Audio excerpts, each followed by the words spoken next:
চীনা দৌরত্ব কমিয়ে trans Pacific বাণিজ্যিক করিডোর দখলে পানামা খাল আয়ত্তে আনতে চান ডোনাল্ড ট্রাম্প। তবে সাবেক প্রেসিডেন্ট রোনাল্ড রিগানের মতো এ পথ দখলের পদক্ষেপ থেকে সরে আসবেন কিনা তা সময় বলে দেবে।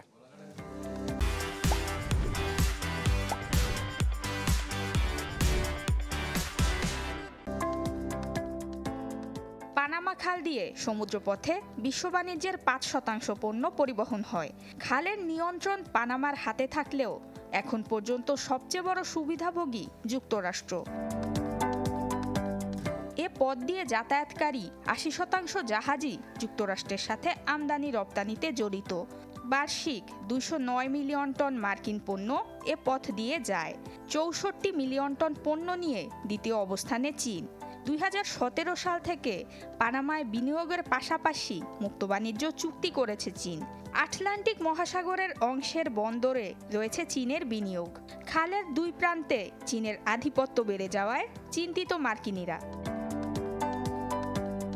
ট্রান্স আটলান্টিক পথে চীনা দৌরাত্ম্য না কমালে যুক্তরাষ্ট্রের নিরাপত্তা হুমকিতে পড়তে পারে। তাই এবার খাল দখলের প্রতিযোগিতায় নামতে চায় ট্রাম্প। তবে কতটুকু সফল হবে তা নিয়ে রয়েছে সংশয়। China is operating the Panama Canal, and we didn't give it to China. We gave it to Panama, and we're taking it back.